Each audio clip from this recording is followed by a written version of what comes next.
minute. We're here for our Metro Area County Commissioners meeting. Today's October 20th, 2023. We were talking earlier about it doesn't feel like that. We should all be concerned because climate change is actually a real thing, and we're seeing it in Denver again today with 85-degree expected weather.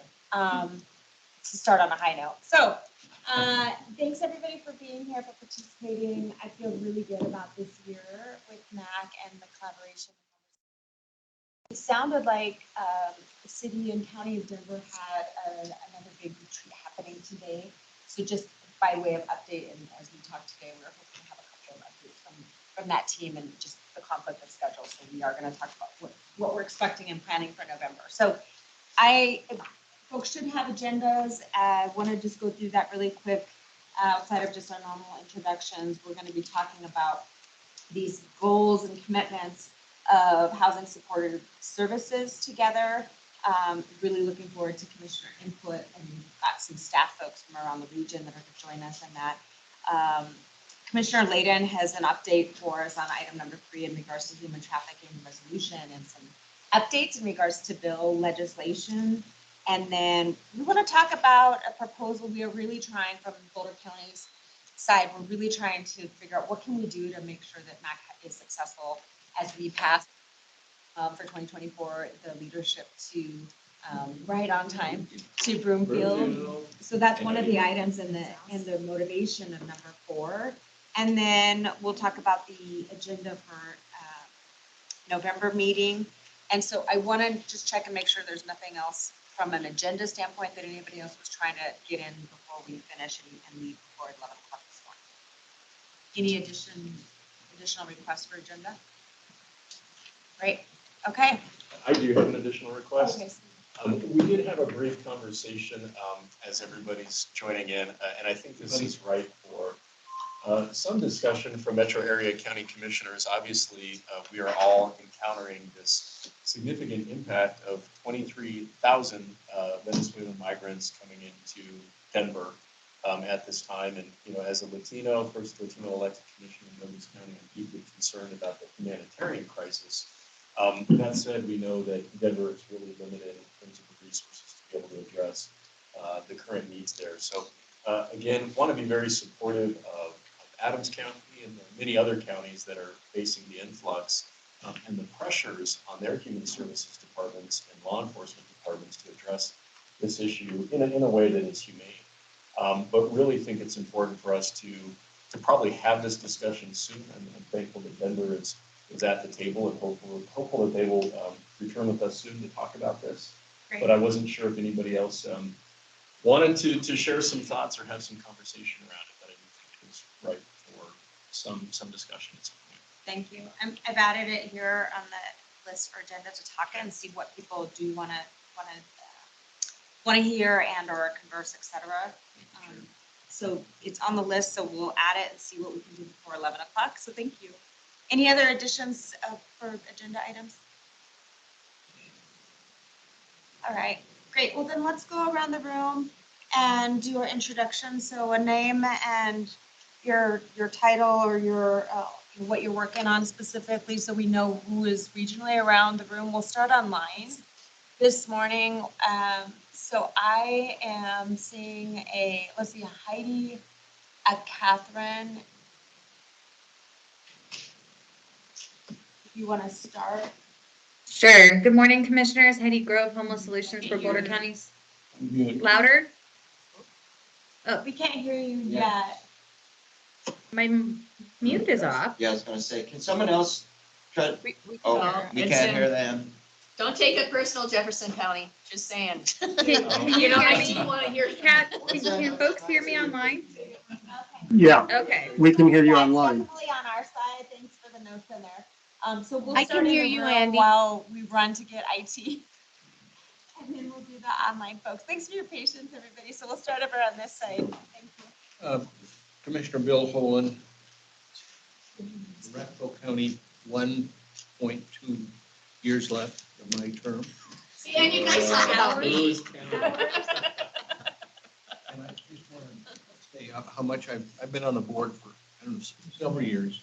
I think about 5 or 6 years. Anyway, but now Jeff Baker, I'm the alternate in the county. And an interesting fact is that in 1978, I served on the RTD Advisory Committee. The plan then was to put a light rail down, but things have changed. Thanks for being here. I'm Steve Botoricio, one of the county commissioners in Adams County. Rebecca Adams. Relating Douglas County. Good morning, everyone. Mark Resin, Boulder County staff.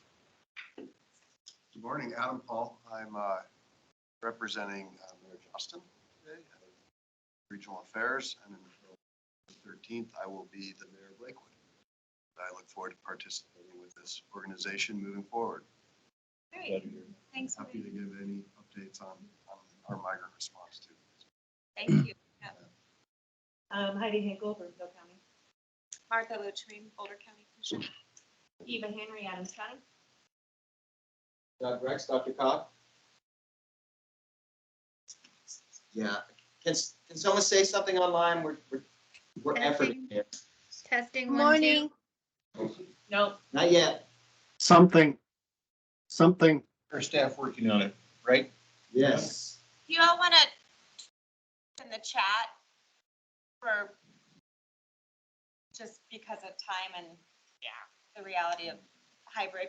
And we appreciate you, and we'll hear more from you as we move along. So for folks on the online, just put your names and your title, please, in the chat, and we'll have someone read it out here and welcome you. So let's keep moving here. Of course, this could be an issue depending on who's doing Yes. the presentation. To move to number 2, because the plan here is operationalize the funding goals that we've made a commitment to as county commissioners and members of MACC in regards to supporting each other for housing support services funding. So I'm not sure which staff person was going to do the presentation piece, and until there's all kinds of stuff on there. If we remember and just go back to the work that we've been doing over the last few months in regards to the federal. If I may. Of course. Heidi Grove, would you say something? Testing 1, 2. No, not yet. Commissioner, what you mean? I could put up we have 2 slides to share with the group for part of this conversation. I could put up what would be the second slide, and we could start talking through that because I feel I could help with that conversation. That's great. For the first slide, we're going to need Heidi and the staff experts, so hopefully we'll have the audio figured out by then. Thank you. Let me see if I can screen share. So again, this is from the federal Try all-in. again, Heidi. Sorry. No, you're fine.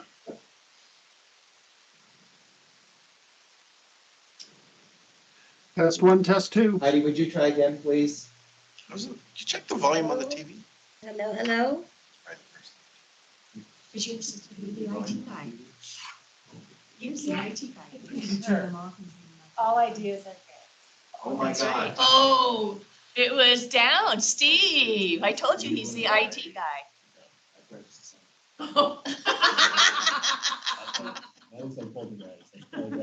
It's really bad. October. Good idea. Volume's definitely down. Well, that's good. Press that channel. Just try kicking it. That's what I used to I think I do. pressed it. How many commissioners does it take to change a light bulb? Steve. Your taxpayer dollars hard at work. Yeah. This is what happens when Linda misses a meeting.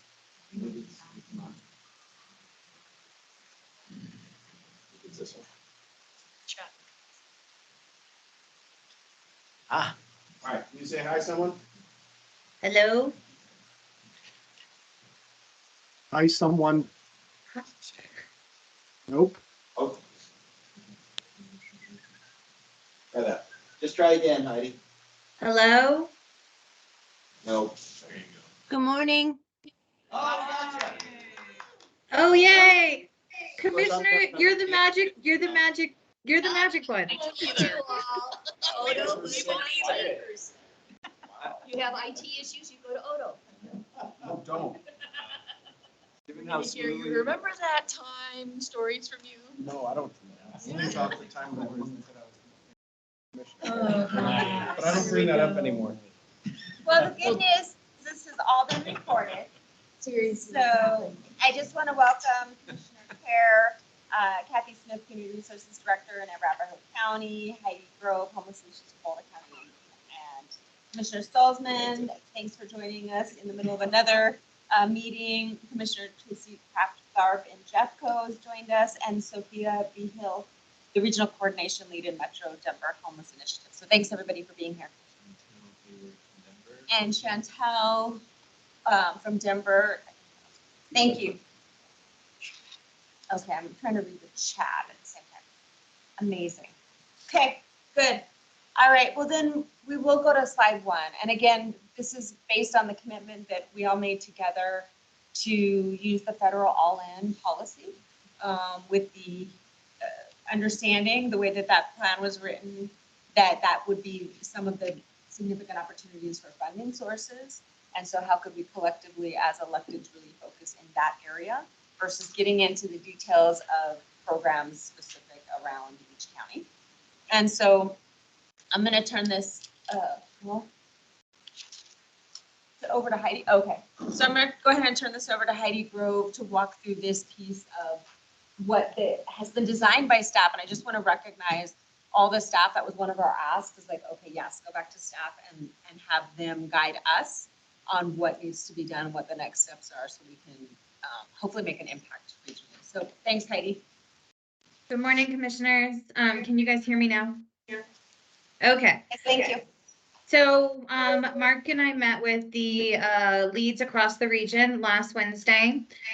And what we landed on is wanting to make sure that we are all in agreement on the definition of what supportive services are. Regarding potential funding opportunities, we are in a little bit of a space where there's a lot of questions versus answers. And one, I think it was the commissioner from Arapahoe County noted that the Medicaid waiver, the 1115 waiver that we spoke of in the last meeting, we had done some research and discovered that the governor has instructed HCPF, which is our Medicaid state entity, to explore what an 1115 waiver will be. However, that analysis will not be completed until the end of 2026, which is right around the time that the ARPA funding sunsets. The other piece that we landed on that is a bit of a challenge is the ability and infrastructure needed for nonprofit organizations to become Medicaid billable is pretty substantial, and it's a pretty large investment, and we're really unsure where those funds will come from. So when we explore the Medicaid waiver, one of the thoughts that we had as staff is, could the MACC really leverage its voice and political power, if you will, to push for the 1115 waiver timeline to be moved up as opposed to 2026, as well as really identify on a state level how that infrastructure for Medicaid billables for smaller nonprofits will be invested in. And then number 3 is really advocating for amendments on a legislative perspective to the language in Prop 123 to increase flexibility and responsiveness within each jurisdiction to meet its needs, as well as create either a percentage or dollar amount of dedicated funds for supportive services to be funded out of Prop 123. And then lastly, always remembering that a lot of the challenges that we're facing today really are rooted in federal policy issues, and how do we not only address the things that we have on the state side, but how can we elevate the voice to also our federal electeds and our federal elected body. So those were the big takeaways that we had and identified as staff. Other staff that were there, is there anything you would like to chime in on?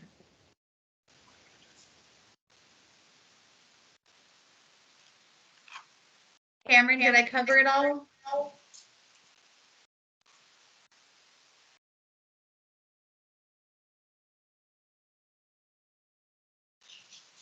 All right.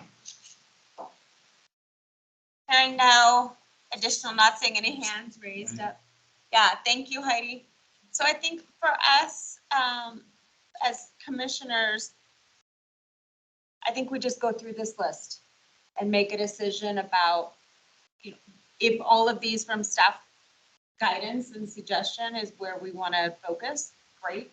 If people in the room right here I'm just throwing this out there, if people said we just want to focus on 2 of these instead of 4 of these as an example, or even one of the major funding one, I do think number 1 is probably the way to start.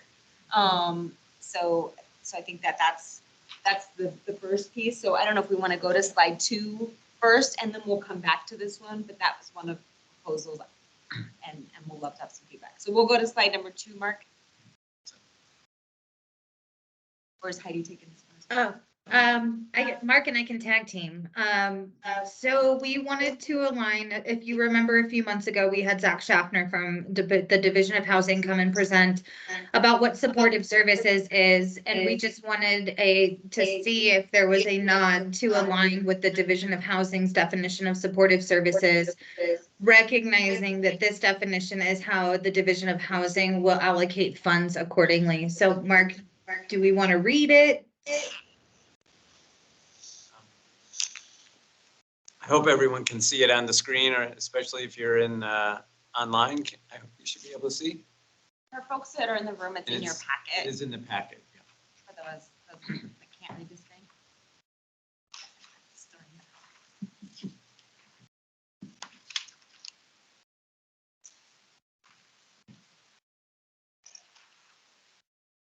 And I'll just quickly add that the hope here is that by adopting something similar to this, that then it's really clear that the MACC's work is in sync with the work that the jurisdictions are doing, that the Division of Housing is doing, et cetera. In short, that everyone's on the same page, so to speak.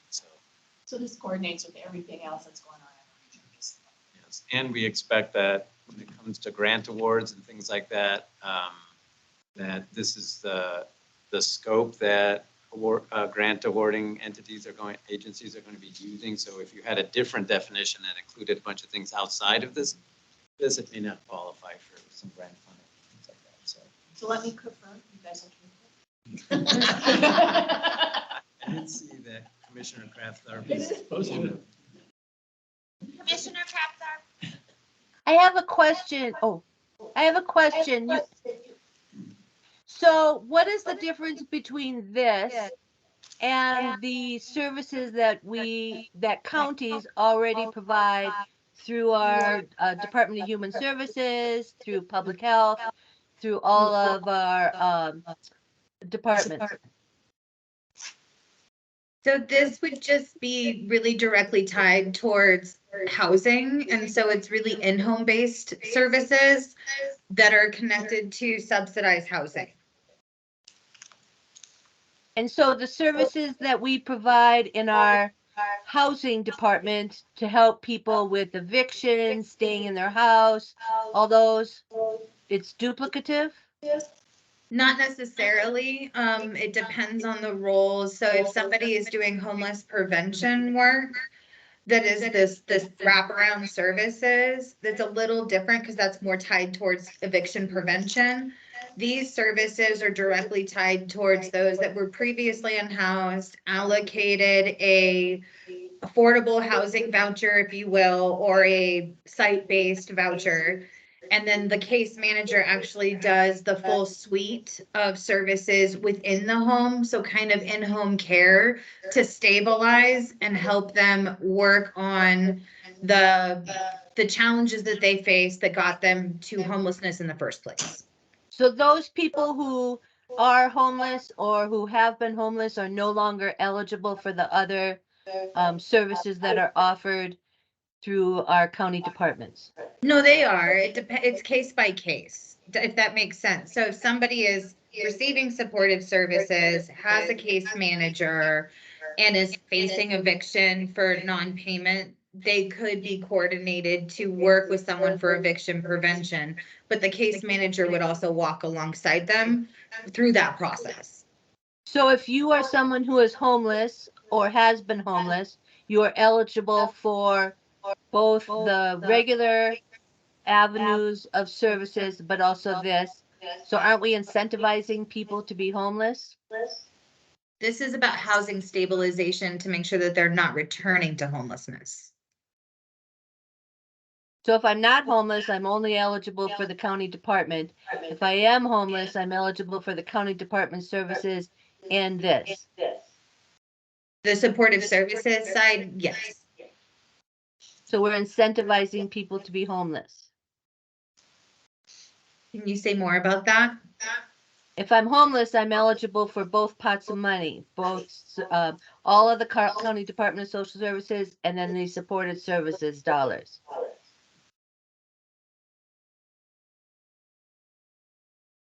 Possibly. Okay, I have a clarification. gotcha. Tracy, I think I'm trying to understand. The way I interpret it is that we're giving additional services to those who need the additional help. So that's how I interpreted this, as we could get some funding through this joint potential effort or through this joint funding to give additional services to those who need the additional help rather than an incentive. But I'm happy to have anyone clarify that. It's like, we don't incentivize people. Well, anyway, let's go ahead. Let's just go back. Well, and with all due respect to my colleagues, it's not going to be any surprise to hear my perspective, but I agree with my friend in Jefferson County. And I'm going to continue to reiterate this. I think this is the wrong approach. 20% of those our experts are engaging with are asking for services. 80% are service resistant. So continuing to dump resources into a problem where we're only addressing the 20% will not be effective. And we're going to continue to lose our public spaces and have encampments in areas that really don't allow businesses to thrive. So I think this is the wrong approach. And this is incentivizing a problem that's only getting worse. And I'm going to say that my concern is that the way I look at it, if we're addressing the most acute 20% that are willing to take the help, it doesn't mean you don't offer that help and help that 20% because we're going to let the other 80% screw it up. Agreed. And so what I want to make sure is that if we have opportunities to help lighten the load on the spectrum of the problem, by allowing us to take and maybe address, improve the 20% that we can give help to and who will accept it, you allow us to be able to then focus some other efforts on the 80 who are more acute or more difficult. I just say I agree with that. And if there's anybody in our county or in the metro area that is in need of services and is not service resistant, absolutely, I fully support that. And I think we also have to understand, because what we do when we think of homelessness, right away, we focus on the street. And those that are already on the street. And that are most likely resistant to any kind of help. What we're not seeing and what we're not considering is the people that are couch surfing, people that are in their couches, the single mother who, I had a deputy call me just the other night and asked me if we had any shelter at all for her and her children because he was having to kick her out of a Walmart parking lot. So, yes, there are some that are resistant, and those are the ones that we probably do see on the street. But I think these services are the ones that actually do want to help. Do want help. Haven't been a single mother, haven't been homeless. I know that I was one of them, and I would have appreciated some kind of service like this, but this was in the 90s, and they all thought we were welfare queens. So, yeah. I would vigorously support that position. I think that many people find themselves in this situation on a temporary basis, and if we don't reach out to them, they will become permanently homeless. And I think that the looking at it purely from a statistical standpoint is unfair and inhumane as far as I'll just. that's all I have to say. Thank you, Commissioner. Thank you, Chair. I'll just go back to what you stated. Our definition, I think maybe that's where we start, is our definition of homelessness includes that you're doubled up as a family, that you're living in a car. If you're on the street, and you're right, Eva, when you say we automatically focus on the street, but our school districts are seeing that families are living together or single mothers, fathers are living with family. Also, that includes, that is the definition of homelessness in Adams County. We also look at the data, and it's over 70% of the cause of homelessness in Adams County is likely in a domestic violence situation. So our population is very motivated to be housed and to help themselves. And I understand, you know, we all have different statistics, but we're finding a very motivated population. We also put our, you know, I think many around the region put our back into housing veteran services because veterans have, it's connecting them to service. So we dropped our numbers from about 70, 80. Of course, it's a point in time number down to less than 10 in about a year and a half time frame. It's just tying people, tying veterans to services that the Veteran Administration already follows. So it comes in all different ranges. We've had our navigators out and they've had to build a 2-year relationship with a veteran before he ever accepted service. But we planted the seed and we foster that along. So I think we already do this type of work in Adams County, so I would support this. Thank you. And I just want to, there's a couple comments in the chat for folks who might not be on the team. One from Catherine, these could also be directed at people who are at risk of homelessness. Current human services programs may not meet the needs that we have for our unhoused population. And then Heidi added in clarification, these services are already in place and funded through both state and federal funds. They're tied to permanent supportive housing and rapid rehousing activities for both individuals and families, just by way of making sure folks are included here.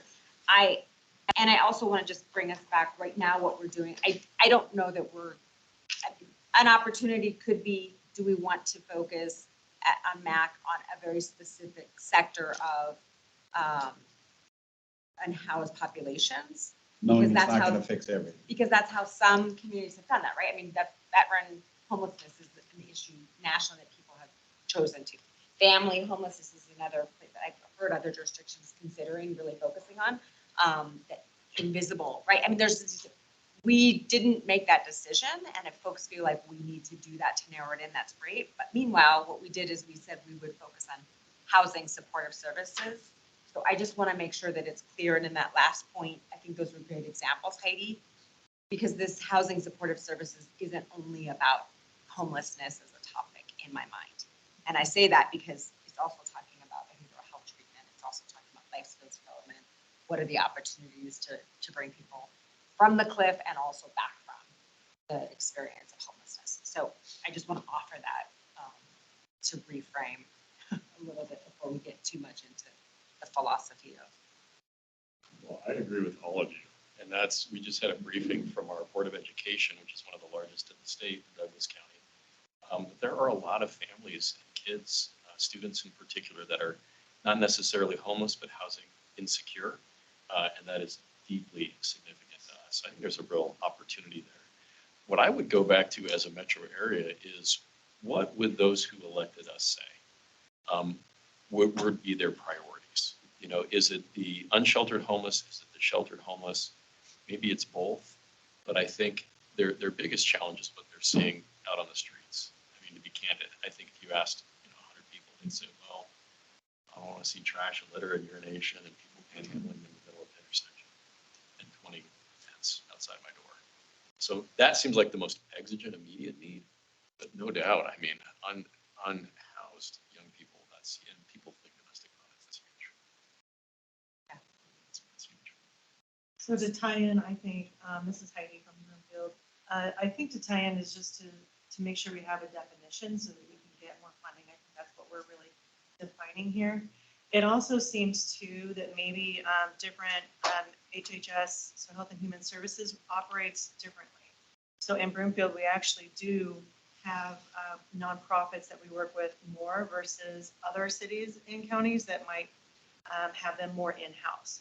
So as long as we have a different definition that goes across the barriers between counties, we can then designate funding that could go to our nonprofits if we're able to do that for our HHS. So I think having that set definition would span not only our HHS efforts, but also our nonprofit efforts as well. So the question on the table is, does this definition work for us collectively around the work that we want to focus our funding? It's my understanding, if I'm okay with asking this, is that part of the reason we're defining it this way is because this is the scope of the grants for this particular program. And so there may be other programs that address some of these other areas that we could go after, or we could do it on our own. We're saying collectively, this is the one that we can focus on. This definition aligns with the scope of that grant and the qualifications of what to ask for within that grant. It's not to say that we're ignoring the other 80%. And I think as long as we acknowledge that, then if this works out well, then let's start going down the rest of the spectrum. Thanks, Steve.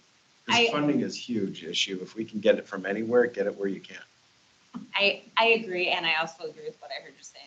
Individually, we're all going to be doing something specific and working in different areas based on the needs in our community that are different in Netherland than they are out in Adams County, right? So, it doesn't preclude people from doing the work that you're already doing. And if we could focus collectively on this definition to work on this, I believe we should use the Division of Housing definition of supportive services. If that's going to help us with that. Anybody have any objection to using the definition that our staff is recommending? For this Our limited, staff, for everybody's this staff. effort, for this specific effort. I don't oppose, I'm good. It's been fine. Okay. I'm not hearing anything or seeing anything on the screen. Yes, it's okay. I think I heard a yes over here earlier. Okay. Yes. Great. Good job. Thank Yay, you. Thank consensus. you. Moving us forward. Heidi, thanks for the leadership with staff to bring that back. So let's go back to slide number 1. We are already behind, and that's because we've been having some great conversation, and it's really important. So number 1's done. Number 2, this one's continue to scope the prospects, issues, partners, path forward behind a Medicaid 1115 waiver. And the question was, do we want to collectively use our power as electeds to try and move this date up that was shared that it would be in 2026? We know there could be, ARPA is going to be done around that same time. I also heard, Heidi, I heard you talking about the process to become a Medicaid provider, and if that might be a place to put some energy as well. And I don't know if that's congressional action or if that's at state level, because that might help us know where we'd want to focus. I would say it's probably at a state level because I don't think that the federal government has like infrastructure funding to help somebody become Medicaid Medicaid billable. I would recommend that we look at doing both 2 and 3 in parallel.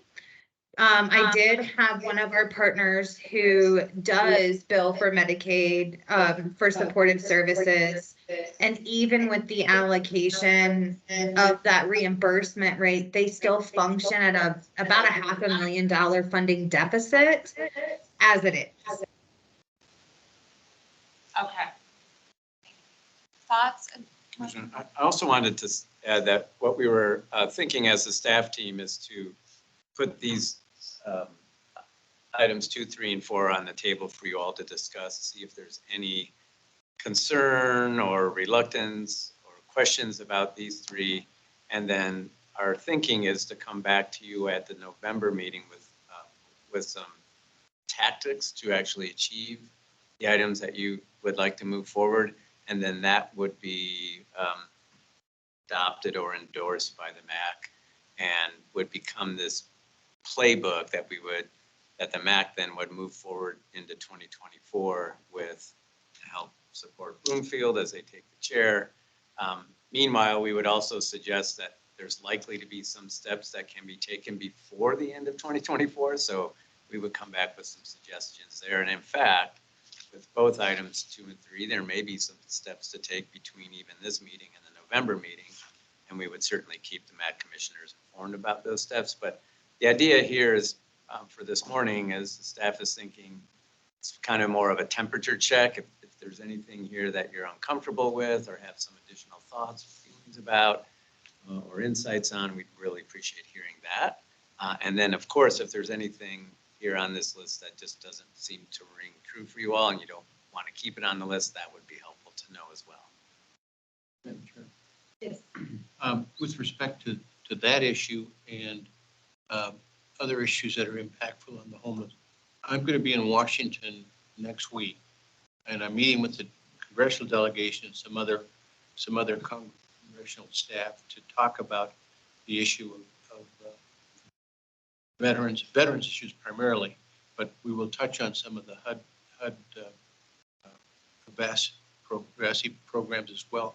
Is there anything that the committee would like me to carry in addition to that, to touch on the homeless issue? Because it's all human services. I'd be happy to do that if you could just email me with some of your thoughts relative to legislation. And I'm assuming I don't handle the human service side, but I have a great relationship with Kathy, and I do the community services side. So that's included in that. So anything you want to let me know, just send me an email. I'm leaving on the 25th. Thank you. We're getting a lot of additional state support and federal look at co-response. And all of you have versions of that. Yeah. I think anytime we go to DC, I mean, we're out there 6 times a year. That- Federal support. That's a broad spectrum, particularly in law enforcement and mental health. So, yeah. Please just let me know. Great, thank you for that offer. Is that refresh my recollection on the Medicaid 1195? Is that again? I have to let Heidi Right or- when Mark took a Heidi. bite, sorry. Heidi, would you mind just giving a quick two-liner on Medicaid 1115?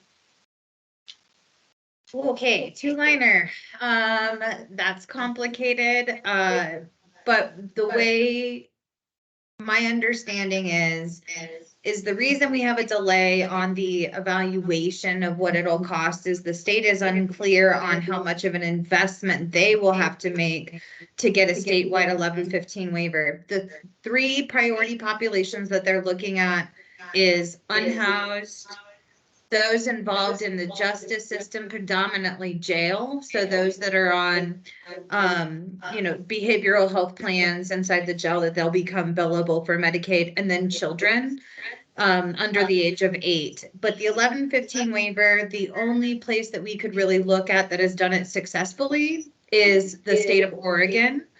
And I know that Summer Laws has done quite a lot of investigation in that. Correct me if I'm wrong, Mark. That's right. We would expect to bring other staff from the county, Boulder County, to this effort. And it may be helpful to talk a little bit about what the benefit of the 1115 waiver would be. Overall, the benefit for an 1115 waiver is it allows organizations to bill for services that are usually predominantly competitive grant funds. While it doesn't totally cover the entire cost of these activities, it does soften the blow, if you will, if someone loses a federal grant that is funded for these activities. Yeah, it allows us to get access to those dollars that we're spending on our own in some of the areas that we're already spending money on, particularly jail and human services. I appreciate that. Thank you very much. Any other questions or feedback about number 2 here? And as Mark said, it would just be responding back to staff and saying, yes, we're in agreement with number 2, and we'd like you to bring back some more information on in November about what that scope might be specific to Medicaid 1115. We're all in agreement with number 2, so we'll ask staff to move forward on that and bring some more specific examples. I personally am very interested in both of the, how do we help make the process to become a provider more important. I think long-term, that's just something that needs to happen for all government policies, practices, procedures, applications, period. So I don't think there's anything wrong with pursuing that. And then, of course, moving the data earlier than 2026, I think just behooves us, because that ARPA funding could get clawed back in 24 with new administration. So I think that's just a reality. Or continue to get clawed back, I should say, because that's already happened in parts of the country. Number 3, advocate for Proposition 123 changes to increase flexibility of the funds and create the ability to apply those same funds to supportive services. So again, staff is coming back. This is an area that there's interest in and suggestion. And we talked about this briefly last month about wanting to have a presentation on Prop 123. And again, our state folks couldn't be here today to do that, so it's on the agenda for November already. Any questions about what that could look like? Any asks in preparation for the November presentation of Prop 123? Commissioner?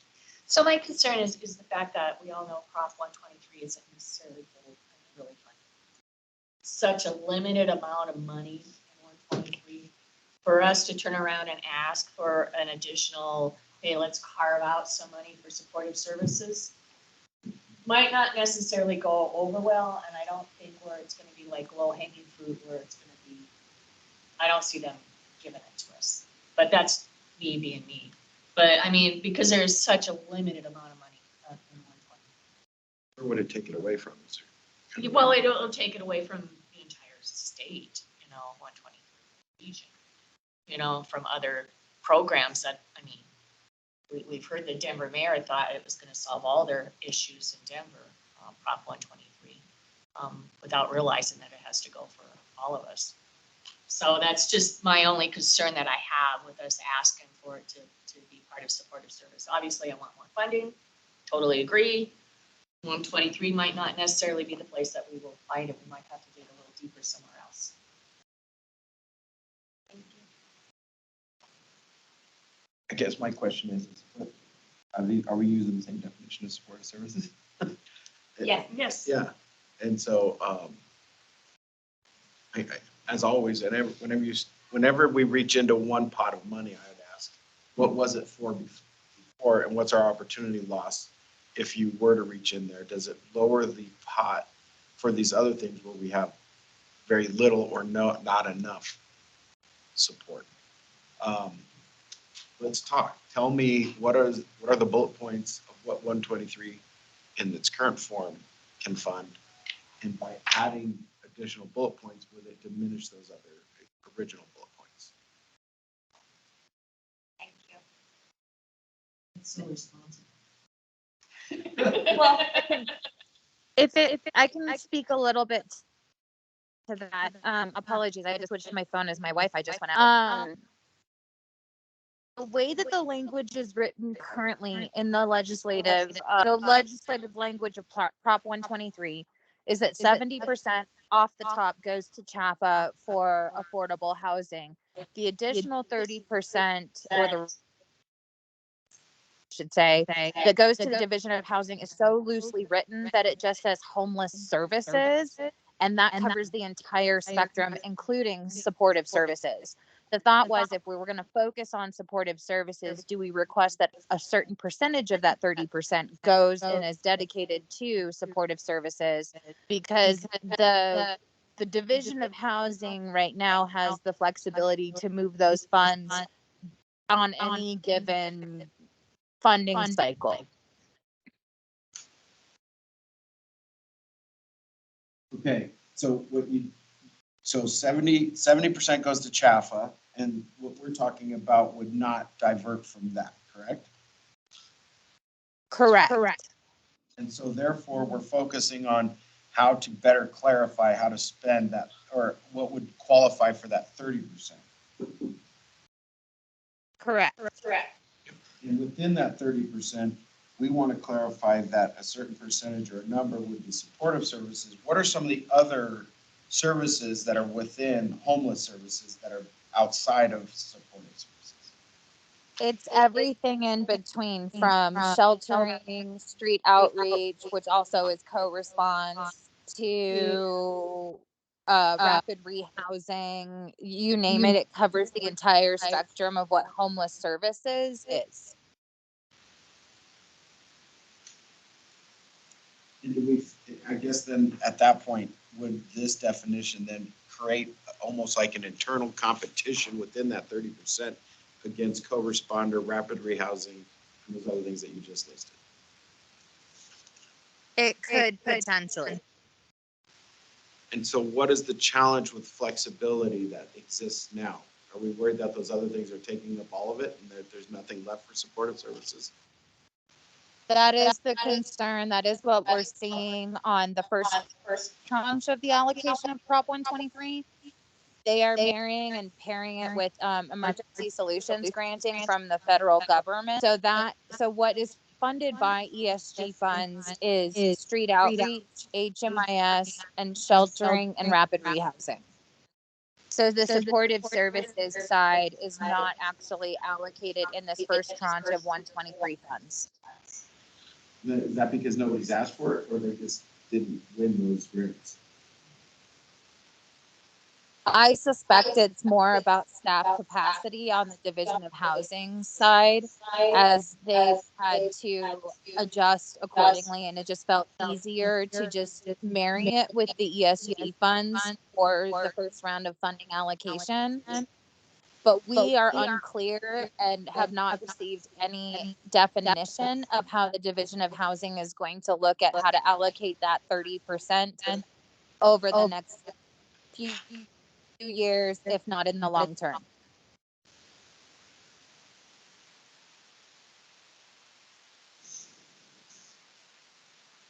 I'm hearing a couple opportunities with number 3 here. One, I mean, this is what staff's come back together collectively and suggested. We could ask staff to look and see what other funding sources might be out there besides focusing only on Prop 123. We could decide right now together if we think that's the right approach to try and focus on that 30% and include this amount, knowing what we're hearing that could create some competition internally. I like where you're going with that. I think I'd almost want more kind of like generic information or education on it, because what I hear was not increased flexibility. What I heard was less flexibility if we're doing a carve out.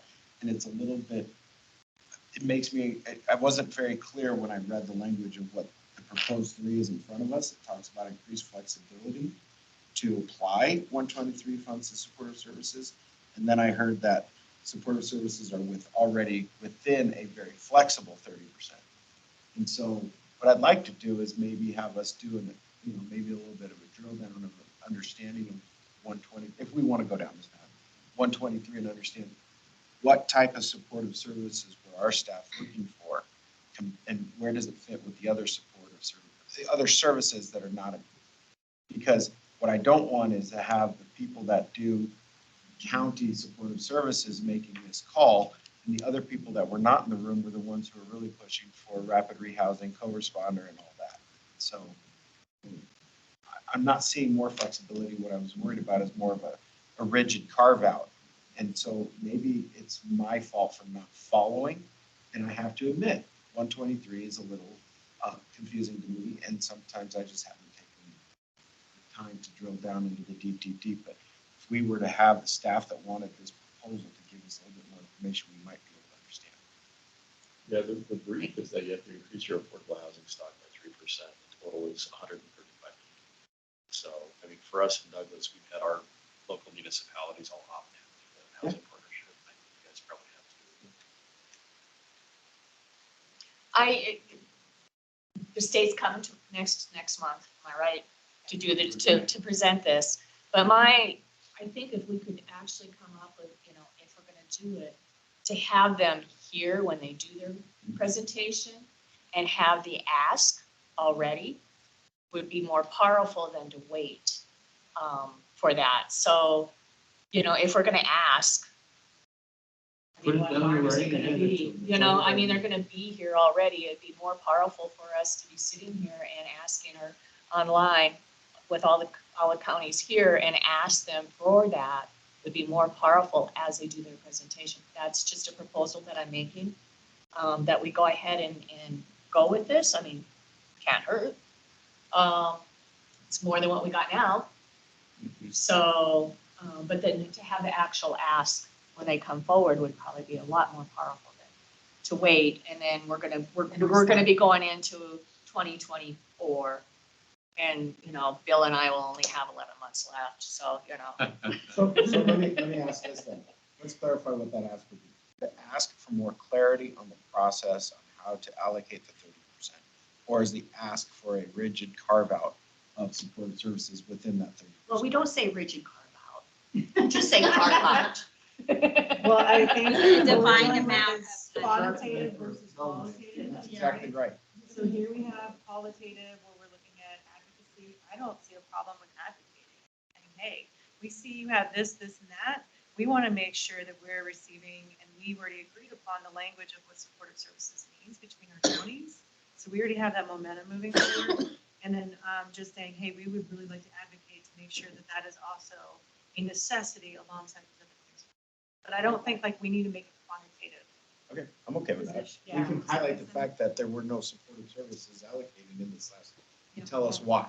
Yeah. And how we can see more of that area. And if their answer might be legitimate, because you guys didn't ask, No. like that might be the answer. Or it might be that we prioritize co-responding, we prioritize these others, but clarity into the process. And then they'll know that supportive services are important to us because we're asking the questions. Thank you. Thank you. I love that. I was taking notes. That was good. Thank I you. know. What I'm wondering about, and I believe it was you, Commissioner Joseph, last month said, who in the room has applied? And we just heard one response here, but what I'm wondering about, if staff in the interim before that November meeting could ask that question, who applied specifically for housing supportive services, so that we all know before we go into that meeting by email, just so that nobody's surprised. This group applied, this group applied, or nobody actually applied for housing supportive services, just so that we know when we go into that meeting with a specific ask. And I think we're in a strong position to advocate based on the work that we've been doing. And that we are aware of what, as a region, what we're all doing, and can certainly acknowledge the importance of co-responder and some of the other work that did get funded. And because we've made a collective decision, this is where our priority is going to be. We do want to ask for specific funding on this next tranche. Does that sound like it encompasses what everybody's saying? Hey, Paulo, I know you're online. Can you get that information for us? Well, I just want to thank Hopefully the it's Boulder online. County staff and Madam Chair for the leadership on this. I mean, if there's consensus, I'm pleased to make a motion to support the operationalization of MACC funding goals for supportive services consistent with the spreadsheets shown to us today, or the PowerPoints. A motion and a second. Everybody, all in favor? Aye. Aye. I would. Any opposition? Is there any opposition to moving forward on that motion? Commissioner? Go ahead. Commissioner Kessler? Tracy? So I don't have, I only have 1/3 of vote, but I continue to have concerns that I've already expressed. Thank you. And if we're just using by majority of votes, we're moving forward in authorization. Yeah, I would just like to add, we both share the opioid funding committee that we're on, and we have included money for support service in that area for addictive problems. So I think what we should try to maybe do is get a list of those, what those fundings amount to, and how and the disbursement thereof. Thank you. This is specifically for Arapahoe County, and she's responsible for that. Okay. I believe that's a question that we could ask, because all of us have representatives on those regional councils for the opioid funding, just to make sure that we're not. Let's increase the access to funding. I appreciate that, so we can ask staff to investigate that as well, so that we're all privy before that meeting. Yeah, I'm co-chair of our opioid council in Douglas County. We've landed on the CSUs, the crisis stabilization units. And I wonder if that would that qualify for any, are we talking about that with Prop 123? Is that being some form of supportive services? Maybe that's too far outside. I think it's outside of the housing supportive services, and I'm not the staff who's working in the details, so we can ask that question. Great, thank you. We had a motion to go ahead and just move forward on those pieces, so I think that number 4 is already encompassed in that we had questions around exploring, and that sounds great. So appreciate all of that. Let's move forward on the agenda. We are at 10:25, just as a reminder, so we're catching up here. And we did have that other potential agenda item, so just want to put that out there. So Commissioner Layden, thank you for continuing to bring this topic of human trafficking to our attention and looking at what we can do regionally in that commitment, and also now with the legislation. Thank you, Madam Chair. I appreciate that. I'm so thankful that you all are here and that Denver's here. I know if we're operating without Denver, we're kind of a donut. So here we can act as a region. So thank you. And thanks to your entire council. I also want to thank Steve in his leadership role of Colorado County as the president. I think it's really wonderful. We went through our legislative priorities, and this particular proposal from Douglas County got unanimous support. It is bipartisan, but we received a gift as counties, as I've talked about a couple of times. It was House Bill 22-1300 that allowed counties to regulate massage parlors, which are hotbeds for human trafficking. And the startling statistic again is that there are more human trafficking sites in the metro area than there are Starbucks. So as we drink our coffees, we're very cognizant of how significant the issue is. And I raised at CCI, we did our 76th Lifetime Hall was on human trafficking nonprofit. And that director said her youngest client was 6 and a male. So when you start to hear the stories, and I know a lot of you have heard these stories for a while, it becomes deeply emotional and very impactful. And what a great bipartisan opportunity for us as a region to really address this significant issue. So as you know, I think I've shared here a couple of times, Douglas County already passed a local ordinance around regulation of massage parlors. The missing gap was the fact that the legislature, in their wonderful and infinite wisdom, did fail to allow us to do a federal background check. So what we're proposing in Douglas is just a cleanup bill that allows for not only the CBI check, but also the FBI check, and that requires an open legislation on capital. So we are asking for support for that. That has become a CCI priority, but I think it would also be helpful for that to be a MACC supported bill or initiative as well. But I believe we've circulated some information for you all, but basically what we're doing is it's under Title 34 USC 41, and it gives the authority for national background checks. But again, a state statute must authorize that national indices, and it gets approved by the Attorney General. So to Bill's point, every time we go out to DC, we're trying to ask our federal delegation to help us get that across the finish line, and I think there's some significant support from our senatorial delegation and the House of Reps. So that's pretty much it on that. If you have any questions, I'm happy to circulate the CCI one-pager for you, if that would be okay. But it is in the Mark, thank you so much. Mark, I have everything in the packet. So. Great. Thank you. Thanks, Madam Chair. I think this is a slam dunk. That's all. It's a slam dunk. Had they done it and they thought through and known what to ask for, this would have been in the original bill. So it's basically another check. It's like when you do the background checks, you check the state and the federal. And had the legislators who added this law, which I think is bipartisan, everyone appreciates, it would have been there. So it's kind of a cleanup in a way. So. Well, the nice thing, we always say stakeholder before you legislate, no unfunded mandates and all those things, but the stakeholders already been done on this. Okay, so do we need to make a motion to write a letter in support of this change? And is it a letter that you're asking for? What is it? I think it would, as we move this along with co-sponsors, like I said, most of the stakeholders already been done. I think this will fly through this session. Right? We have continued support and the governor signs off. And it'll be good for our delegations to start seeing MACC. Yeah, absolutely. And start looking at MACC. To be able for us to get on something this simple, this easy, as a bipartisan group. Thank you, Douglas Our County. strategy. We're trying. I'm carrying that bipartisan torch here.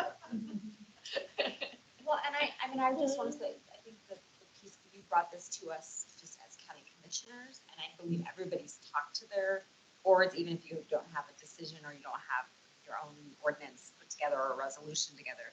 I feel comfortable saying that Boulder County commissioners would support this just based on the previous work that you've already introduced us to. So I feel confident just based on the conversation, so I don't need to go back to the board and ask about a letter. I would support it. Yeah, we're good. All of us are good. Got a thumbs up down there. So, yeah, I think a motion to do a letter of support, or if you want to let us do that. So moved. Second? Second, so we've got a motion, a second, all in favor? Aye. Any opposition? Great. Thank you so much, everybody. And I agree with my colleague from Adams. What a great opportunity for us to have a feather in the cap of MACC and advance something important for all of us. Significant. So you'll keep us posted, let us know if we need to be supportive and testimony. Yes, ma'am. Starts. Well, and maybe if you all are interested as MACC representatives to come testify when it's right. Yeah, it would be incredible if we went as MACC representatives. Yes. I love it. Yeah. Yeah. Let's plan it for in mind for 2024. Yeah.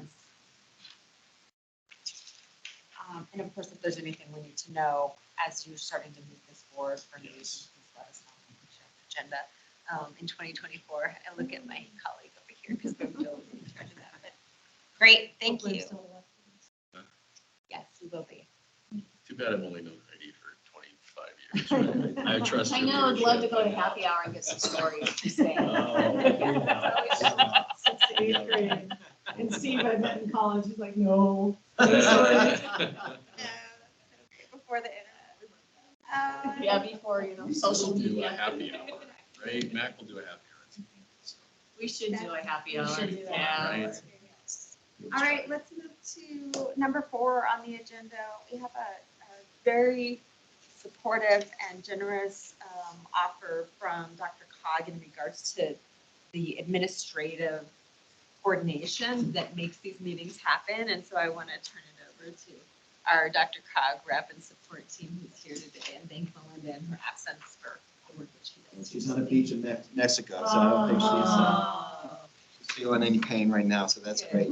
Madam Chair, thank you very much. And first of all, I like, Mark and I had a conversation, and Mark's the one that's kind of pushed this forward a little bit.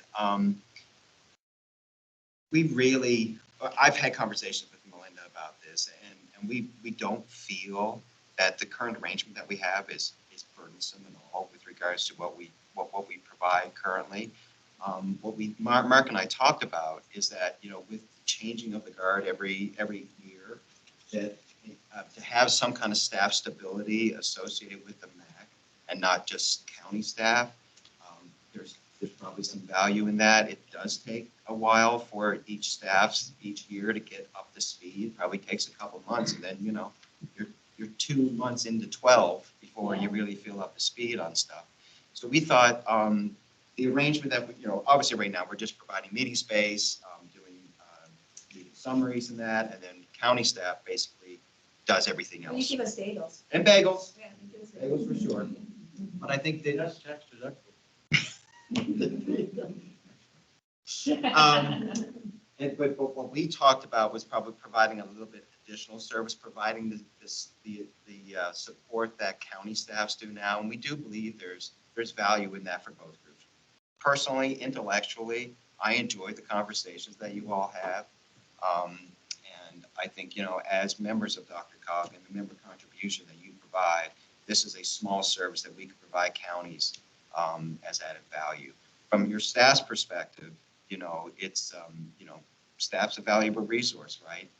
And we can remove some of the additional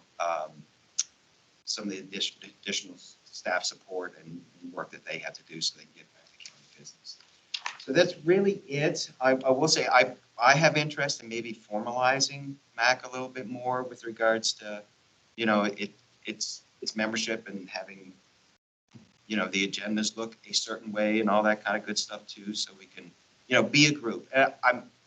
There's one thing that actually Commissioner Lady mentions when we talked about this originally that really resonated with me is that what happens in the event that MACC takes a position on something that's different than Dr. Cox, or something that, quite frankly, Dr. Cox board hasn't even taken up. And I think that's a very legitimate question. I would suggest that what we're providing is an administrative role to you all, right? It will help inform at times Dr. Cog's conversations and maybe policy development. But you know, for example, like human trafficking, that is not a category that Dr. Cog would probably take up, right? But there probably are areas that you will be exploring as we go forward that will really help the conversations around the Dr. Cog board. That could be associated with housing, transportation, whatever, right? There's more strength in numbers. Indeed, and you know, I do think there's, you know, we don't feel uncomfortable that there's any kind of conflict associated with this or anything. But I will say, like, regards to policy development, you know, we would not be able, as Dr. Cog's staff, be able to advocate for positions that have not been, there's no formal position from Dr. Cog, right? So, but outside of that, you know, we're here to hopefully make you successful. How about if we provide the bagels next time? Oh, no. Bill, are you gonna be the one to do that? Because you just committed a whole. I know, right? Madam Chair, I would- Bill shows up one day and he's like, we can provide bagels. And then he's leaving in 1.12 years from now. Well, I think I should have said full breakfast. Yeah, whatever hell I want. Well, Madam Chair, I know we're brief on this, but I just wanted to thank Douglas and Dr. Cog at the highest level of respect for, this room has been great. I think this has been a great space for us. And the synergy with Dr. Cog is amazing. I just always want to be cautious. This is an apex organization. I don't want it to be tail wagging the dog. We don't want to take any direction from Dr. Cog. I think as commissioners, it's a small group and nimble by design. So I love coordination, but I think we need to have some level of autonomy. 100%. So does that, are you comfortable with the distinction between the administrative role versus the ethics? Because Yeah. I'm hearing what you say and I agree, but I'm also not hearing any conflict with what Doug is presenting. Correct. I love, I mean, if there's an administrative connection there, that is, I mean, we couldn't ask for anything. Maybe even a mailing address. Yeah, I know. Mailing address, that'd be great. Like, no, Yeah, like seriously, yeah. there's some validity to saying it's a listener and just care of. I mean, there, if by doing this, and if it ever becomes a point where you're like, all right, guys, you're kind of wearing out a little bit, then you bring it up. That's what we do but I do think that there's a lot of strategic benefit. Absolutely. And yes, 95% of the time, we're probably going to be in line because most of us are in Dr. Cog. But you do have there are times where this county commission group may be different than their city counterparts. But at the end of the day, I think as long as we're aware of where those lines are drawn as far as appropriateness of where administration begins and where advocacy begins, I think we thread this needle all the time. Guys, how many different coalitions are we all part of? And sometimes you're like, We oh. got 2 pages the other day through email of everything that everybody's involved in. Yeah, I mean, like literally, like Yeah. we have CC4CA on one hand, and sometimes we have our economic development folks, and they don't always agree. And everyone knows that CCI and the CML and CCAT and Dr. Cog and all those other coalitions don't always have the same. So we always navigate it. So And you know, being here for a while, the history of MACC was, it was an arm of CCI. I mean, it was really administered by anytime. Yeah. a long time ago. But you're right. I think, you know, it would not fall under the Dr. Cog umbrella. It'd be its own separate entity, and we just would be providing staff. support. Arm's length relationship. I think it's great. I'm good. Thank you all. Well, thank you. Yeah. Yeah. Thanks, Mark, thank you for coordinating that. And it's kind of it's a smooth handoff of the baton because we all have staff that are very, very, and I want to thank Boulder and Mark. You guys have You been guys did great this year. outstanding. Yeah. Wow. Yeah, you did great this year. Building on the really good work that Adams did in 21 and then Arapahoe in 22 to really get the homeless. So Adams' work in 21 to kind of reorient MACC around the new charter and working agreements, and then 22 building on the homelessness work and getting things teed up for 2023. And then just thinking about the handover to Broomfield, where now the elected leadership of MACC is volunteers, right? Not commissioners. So that's a significant difference. And this proposal would be really valuable to the staff that are supporting the commissioners / council members in the field on this. So it should make things run. Jennifer owes you a beer. I'm sorry. Jen owes you a beer. There you go. I'll make sure I can. Just so you know, Boulder was here like a half hour today, so they are always on top of it.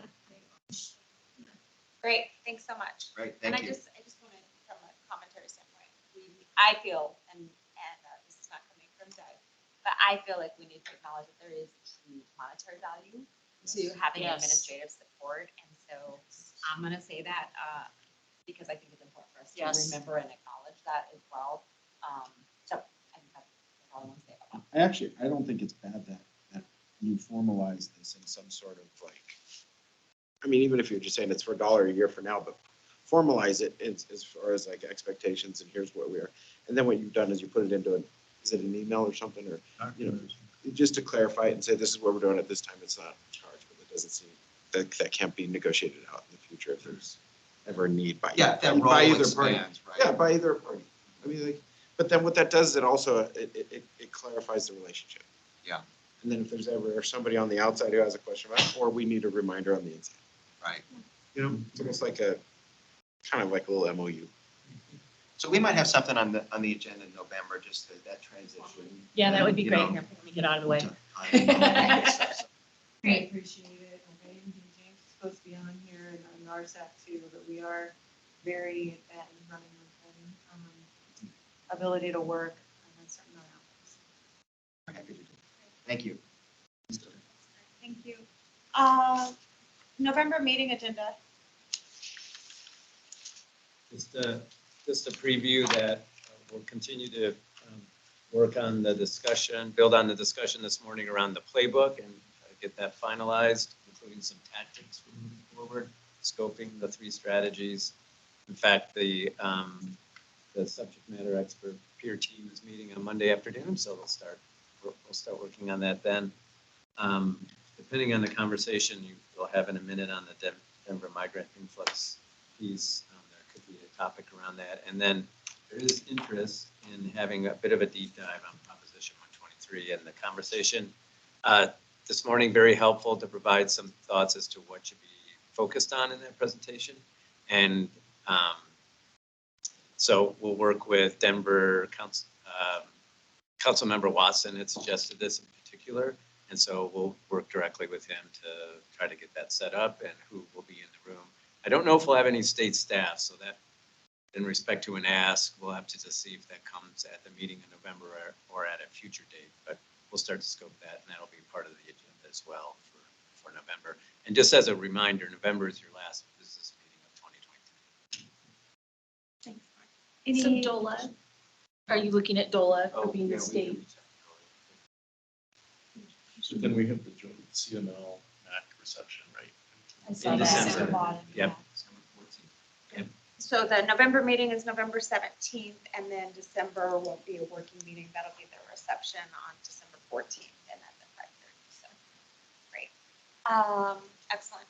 So we have a little bit of time still. The additional agenda item was to just talk about the migrant influx, and I think it can just be a conversation on something that's just like, right now it's just a conversation, and I would be in agreement with that topic for the November meeting to have a specific presentation from City of Denver. Madam Chair, I have to leave at 12 o'clock.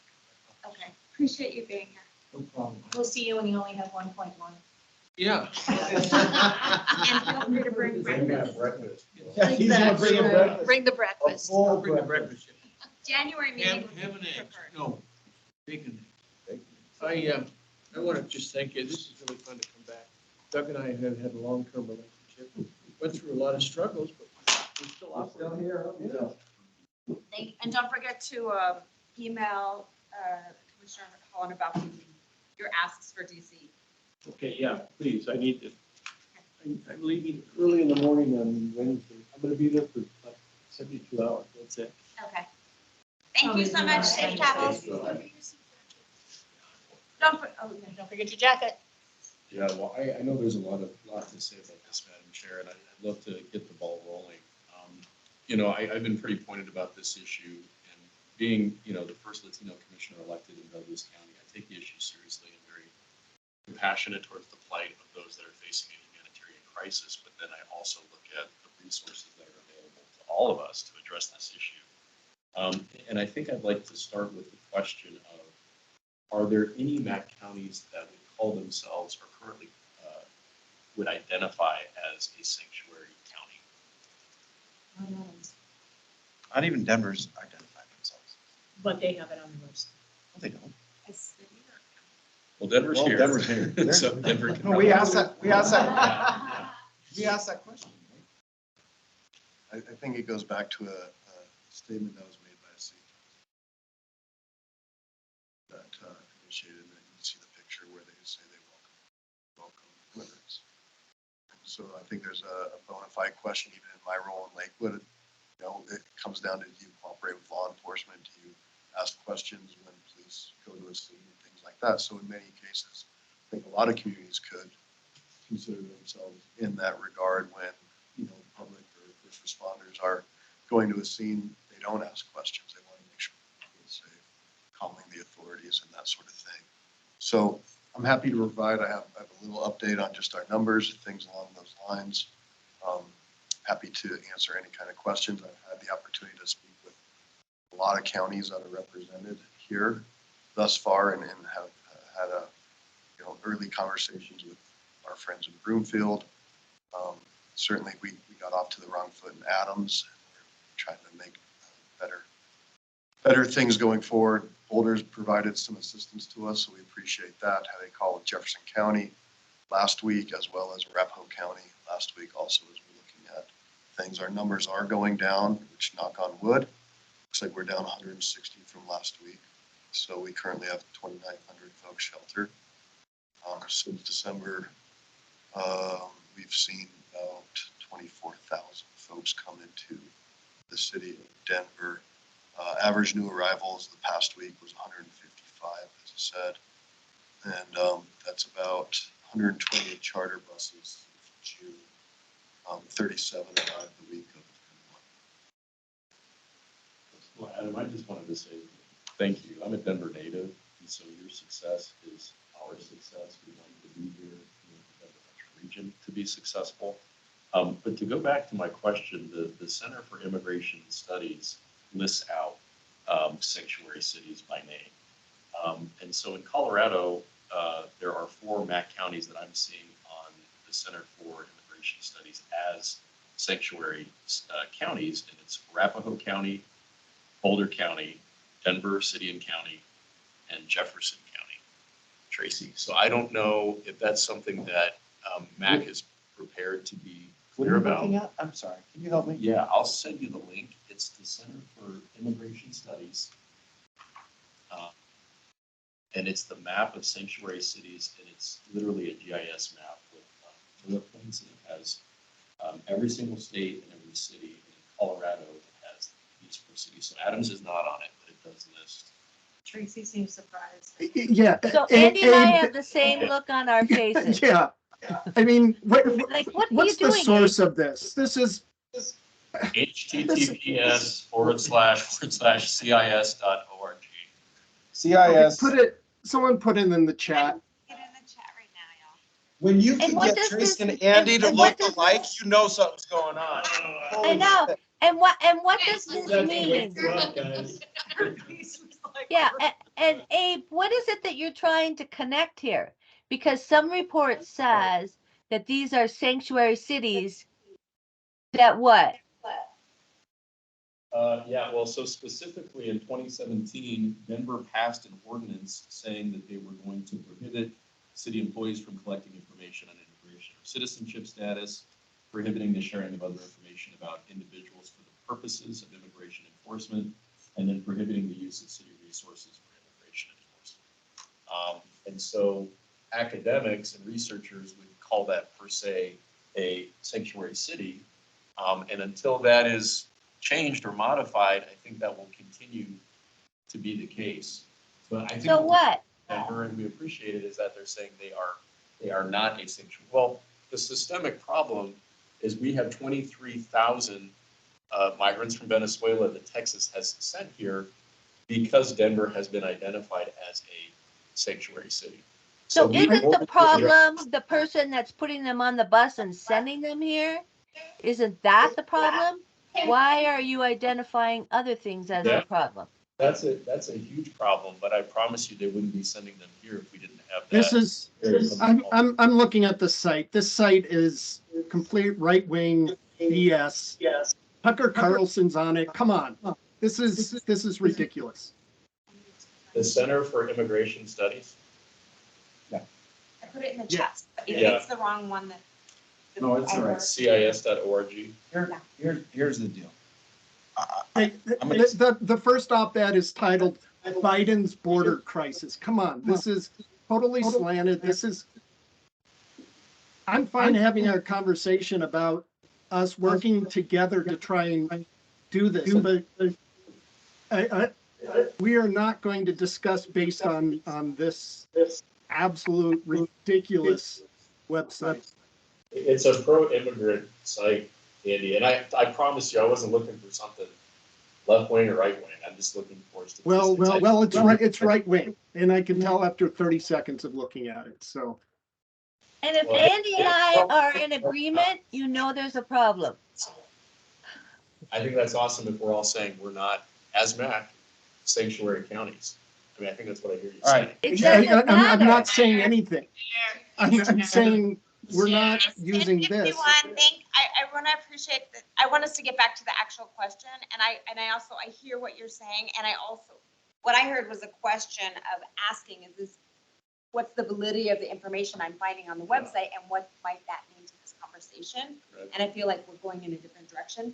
But I also want to give Denver, who's here, an opportunity to respond. And I would love to respond also to the initial So question that would I. began. Thank you. Thank you, Madam Chair. And certainly on a high level, I don't think the mayor's trying to figure out not how to, I think, not get involved in a tit for tat with the governor of Texas, but figure out how we can do this. And so the conversations now are at the federal level. We brought together all of our federal folks. We're working with the state of Colorado. We've reached out to you all. We're working with the GSA on potential locations. We're trying to figure out, are there opportunities to expedite people getting work permits? And so there's a lot of different things that are happening to one, triage where we're at, but also what's that next step when people do come and they don't go further to another location? How can we make sure that they are finding opportunities to work, finding wraparound services? So I sent out an email you all should have received. You should all have my information. If you want further in respect of time, follow-ups, we're happy to have these conversations individually or with your collective boards. Can I ask what that email was? And Yeah, so I've tried to put together the best information I had, so I sent out kind of an introduction email about me and had an opportunity for folks to fill out where, what information you want to provide. And then there was a secondary one asking for folks who would be willing to volunteer in our shelters. We're out looking for people that can help drive buses, those sort of things. If you did not receive those, bless you. I can make sure you get that. Okay. I'm sure our county administrator did because we put out the call to our staff to offer work, and obviously Justin was part of our team. He's been helping in Denver for a while. Yeah, and our response, I think we're having two different conversations, but we'll address that in a separate time. I think we're dealing with policy on asking people's information. That's totally separate than do we have space for people and can we serve them? I think that's what you guys need or want. So it's not about being a sanctuary city, because if Broomfield's, not on that list, but we're being asked to help take care of a migrant population, that's fine. Our response from our staff, because we had been asked, if we could house them in our first bank center, because we are shutting that down. We're not using that anymore. But we just can't, we couldn't figure out a way that we could have enough funding for staff, transportation, and those sorts of things. So I just wanted to let people know that that was our staff response. It doesn't mean that, I work on the resettlement task force too, taking off my commissioner hat, putting on my executive director hat, and working in that nonprofit realm. I do have people in Broomfield housing migrants and who speak Spanish, who are saying, yes, they can actually come to my house. So that's on a like low level. On a higher level, we need to figure out, where we can engage and what we can do to support. Because I don't think that Broomfield is a no, not ever. I think we're probably a yes if. Yep. You know? Absolutely. So I think Broomfield's at the table. And I think we were super cognizant too with cold weather coming, that some of these opportunities in other communities house cold weather sheltering for, folks that don't have shelters. So there's a lot of pieces to this. And again, we got off in the wrong direction. Absolutely. We're trying to make sure going forward that we have these better conversations, transparency, and real understanding that these resources are competing with your own resources in your community. So it is a big deal for us. So, I think it's not a bad idea if we, can maybe get to see how things are going. Find out where we are. I do think that if I were to kind of peel back the layers of, regardless of whatever criteria or framing is happening with our region by internal, external nonprofits, or even just the governor of Texas, the bottom line is Adams County did have, was concerned more about the management of the process than we are about pushing back on humans. I just want to make that very clear. It's never been about how it was sometimes perceived that we're just like, we don't want them here. It's not a matter of that. It's a matter of, I think if this group continues to get updates from Denver on where things are, it all helps, just like the yes if that Broomfield was saying. I'm not hearing, the bottom line is what we need to do is just make sure we're listening to how to manage a challenge of a project or problem rather than the ideological issues. Because, and with all due respect, whether you like that website or not, that's what the governor of Texas is going to use to justify. But it's not, if it wasn't that website, it would be something else, right? It's really about, partisan fighting at that high level, and the federal government's inability to handle it in his own community in Texas, not the government, the inability of the federal government to handle this in Texas, and therefore the Texas governor is taking the approach that he's going to push the problem along to some other folks to draw attention to it. Well, it's working, by the way, but the issue is, I even asked the same question about, sanctuary city, because my question was more around not the definition of sanctuary city, it was more around, are we giving the perspective of yes, send folks here, or is it that it's landing in our laps? And so that's why I asked the question initially as well. And I'm kind of coming to the conclusion that regardless of whatever terminology would be used, the governor of Texas would be doing this regardless, and then find some justification to do it. I do think that there is some element of how you perceive and what we say does matter out in the community as a whole. So we have to be very cautious and careful about how I think that, and I don't think it's the folks that are currently in office now, but there were some folks that were grandstanding a few years ago that really invited a big problem that have, are no longer there, and we're having to we collectively, Colorado is having to, the bill is due on some of that grandstanding from years ago, and we're having to manage that problem. And that's just my opinion. I want to add on to Adams County perspective, we've been very fortunate, and the reason why we hired the county manager that we had is because he was comes from a migrant family. They were migrant farmers, and that's where he came from. He had a choice of either working in the fields or going to school. His dad gave him a choice. He always went to school, he said. And he was also the city manager of Brownsville. So he has the perspective of what's going on the border, plus he has the relationships of what's going on the border. And he even has the relationships enough to where they will even send a manifesto of people that are coming to Denver with all the information that you need in regards to when was the last time they ate, who they are, where they're coming from, why they're coming to Denver. And one of the reasons is the fact that Denver has sent a poster down saying we can only give you 3 weeks of housing. When you've had a very long travels and you're looking for some place in the United States to go, you have a city that sends a poster down saying we will give you 3 weeks, you're going to take it. And so you can go ahead and put the blame. Yes, the governor has something to do with it, but the migrants are also asking to come to Denver because they know that they will have 3 weeks housing in Denver. And it just makes the issue, and it makes it much bigger than it should be when it comes here. Because let's be honest, this isn't an affordable place for anybody to live. You know, these people are coming here and they've got nothing. And to bring them into a hotel that doesn't even have mass transit, much else wraparound services, is not the way we treat human beings. And that's just, you know, but we're very fortunate to have someone that knows how to handle the migrant crisis in Adams County. It's just unfortunate that Denver hasn't really reached out to them and asked to meet with them. So I'll push back on that. That's, again, we're still, I think, going back to what originally happened. But Noel came out and visited. We just had a comms call yesterday. There's great advice that we're taking from him. Our stays are gone from 21 days to 14 days. Families have gone a little bit longer. It's tough to justify just kicking families out because once they're out, they're out. So I think we are taking a lot into account of what Noel has brought, and again, trying to better learn and build these partnerships. So I would just want to. I appreciate hearing that. Thank you.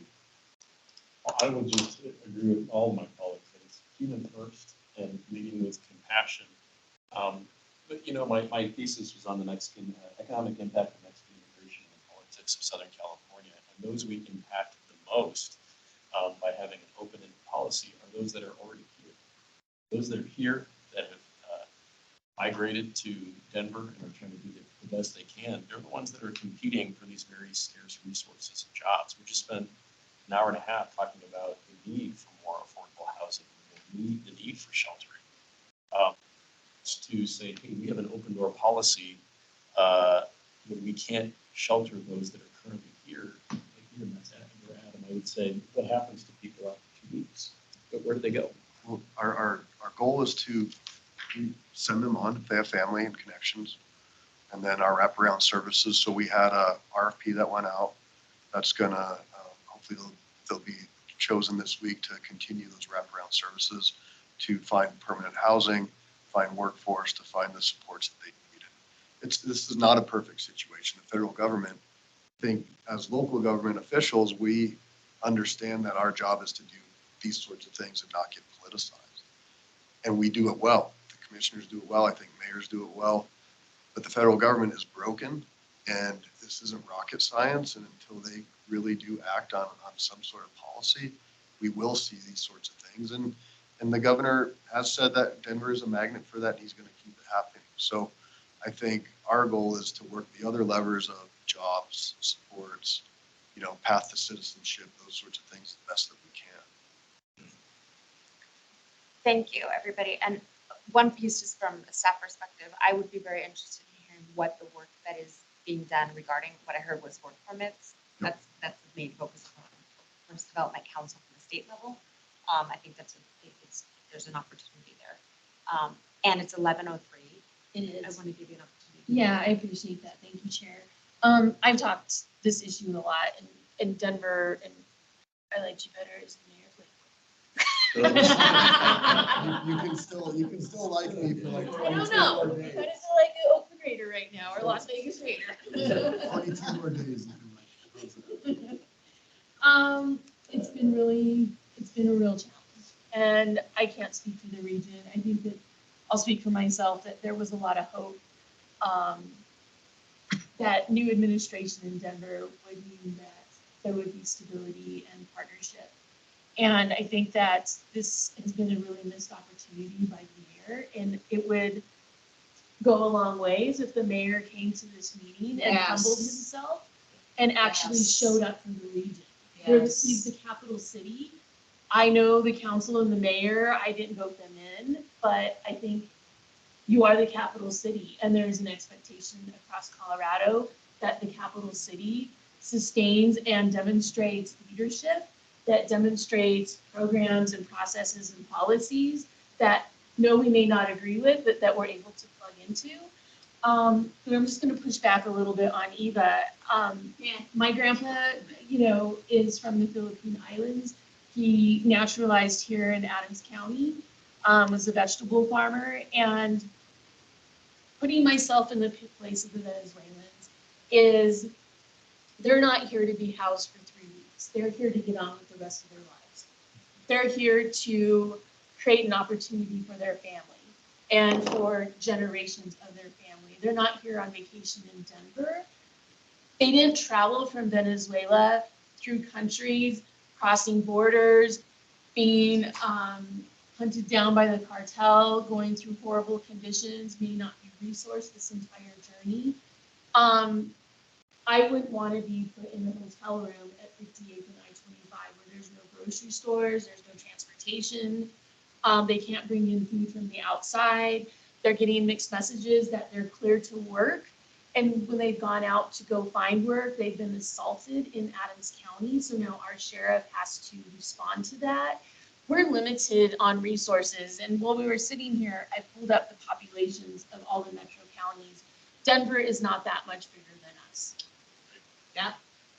You're only 70,000 residents bigger than Arapahoe County. You're less than 200,000 residents bigger than Adams County. We'll hit those numbers in the next 5 to 10 years. And the region has moved on without Denver. And it started about 4 or 5 years ago with transportation. And it started at Dr. Cog, where we're just like, I think Lakewood was part of Dr. Cog. I don't know who the representative was, where we voted and we said no.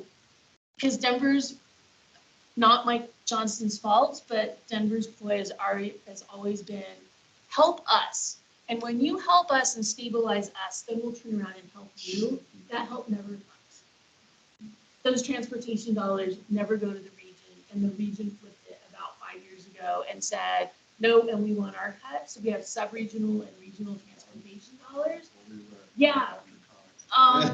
So the region has elevated, and I will just say, and I think it was this group, is that this logo right here, the reason we landed on this logo for MACC is because we wanted to put the map of all the metro counties. So visually, when we go to the state legislature, if we go to the federal government, they can see at a regional level all of the counties working together and identify all the counties working together.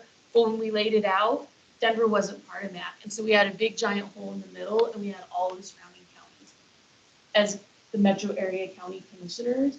So I don't need a dog and pony show from an elected official from Denver coming in. I need Mike Johnston to come in with real solutions and real leadership. And one ask that I have of Denver today is you need to identify which nonprofits you're working with so our residents can support those nonprofits. That was an ask of the Adams County Democratic Party last night, is they want to know who's Denver working with. And I was like, there's like 3 of them. We could ask Noel, because you might have sent that to us. Okay. We'll find out. There's really good humans in the metro area county commissioners, in CCI.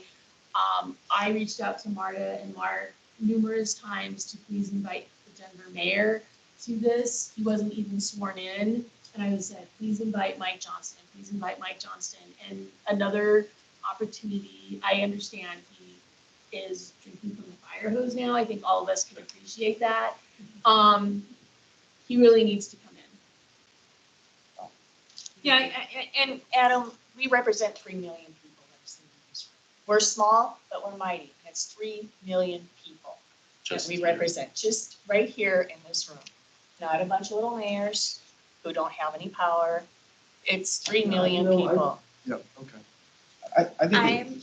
I know you're here, and we're not here to, I mean, No, but we I want mean, to see. comments like that aren't gonna help facilitate partnerships. Like, there's no disrespect in your leadership, and I'm sorry there was stuff that happened in the past with the previous mayor. Right. This is a different situation. And comments like that, Commissioner, that's not gonna help us do it. What I'm appreciative of is that you do have somebody who understands local government that is competent. And I would like to thank Adam Paul for being the guy who is the one who's willing to come into these difficult meetings, because you're somebody who is trusted and respected in the metro area. And it's a good thing that the mayor of Denver has you helping him, because you have built relationships with folks in the local government for decades, well over a decade. And so I think it's important to know that the feedback I think that I'm hearing from everyone is let's I know there's some frustration and there's some venting today, but maybe the issue really is, let's say, okay, bring everyone into the fold and let's work. I'm seeing that you're here, or last time we had a city council member here. Whatever we need to do to strengthen this group, because Denver's a significant part of it. So thank you. I appreciate that. You know, that's a big piece of why I'm here, to rebuild relationships that aren't there or Weren't there. Yeah. We also have to keep in mind too, working the migrant community and doing it daily. We also have to be mindful of what resources we share that they do use, because we have to respect their privacy. So many times I have protesters even call me on the phone saying, are you busing people here? This is like when Afghanistan, was blowing up. And I said, no, we're fine here. So, I mean, but I have to really be really defensive, because I can't out my immigrant population and say, hey, they're using these resources.